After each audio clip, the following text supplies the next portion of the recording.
Sa patuloy na pagsusumikap, unti-unti naman daw napupunan ni David ang kanyang mga obligasyon. Next year siguro wala na akong utang. Malinis na. Huwag ka lang uutang ulit. Huwag lang utang ulit.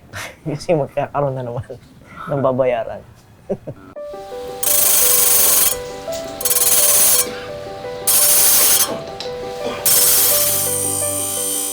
Sa kabila ng mabibigat na responsibilidad, hindi nawala kay David ang kagustuhang makatulong sa iba. Ang process po na ito ay Ginagawa niya ito sa pagbabahagi ng pinakamahalaga ng yaman. pag yan po ay nadurog sa maso, ibig sabihin, hindi yan diamond. Ang kaalaman bilang lapidary artist. Marami na rin pong kumukontak sa akin na nagpapaturo po ng lapidary. Tunayan po yung 6 sa kanila, kumikita na rin. Na natuto sa'yo? Opo. Na iba-ibang probinsya naman po eh. Layo-layo. Bakit mo naisipan na magturo? Para sa akin po kasi libre ko lang siya natutunan, kaya libre ko lang din pag ituturo sa iba yung mga talagang deserving na turuan.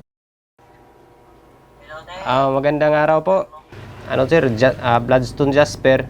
Isa sa mga naging estudyante ni David, si Alex, na isa namang bonsai artist. Taga Butuan City si Alex.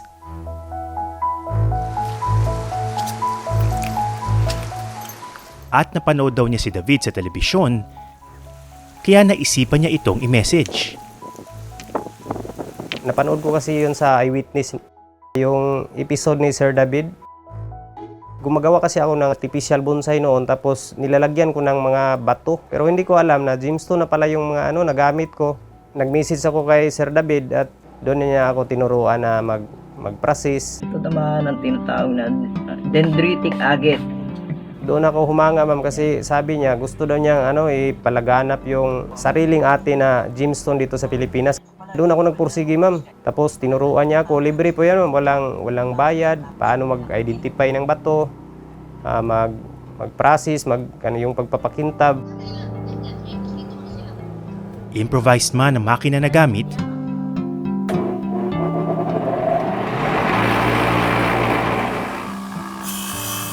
nakalilika na si Alex ng magagandang obra tulad ng mga ito.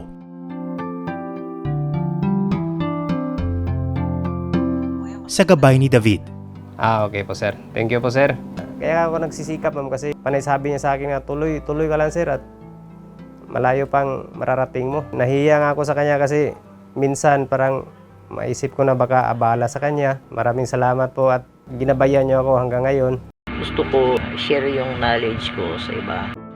Pero kung may mga bagong tagahanga si David, meron ding mga nayayamot.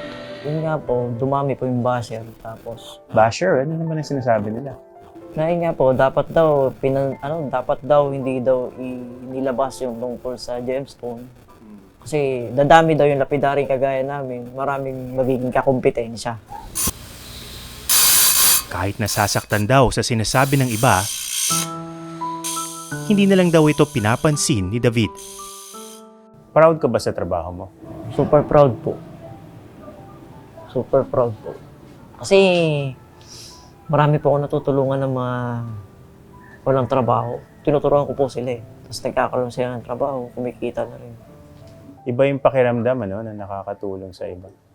Hindi po talaga ako tumatanggap. Nag-aalok sila sa akin na yung bibigyan daw nila ako ng parte doon sa kita nila. Sabi ko hindi po. Thank you lang po sa akin eh, okay.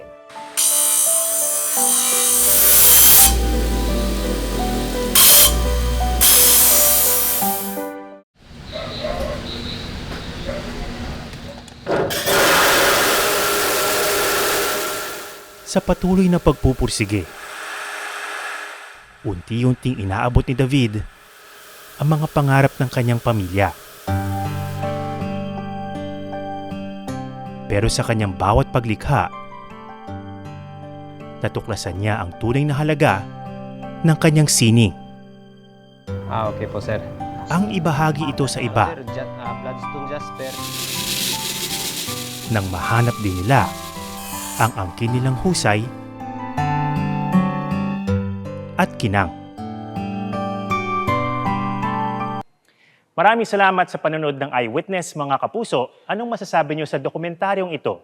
I-comment na yan at mag-subscribe sa YouTube channel ng GMA Public Affairs.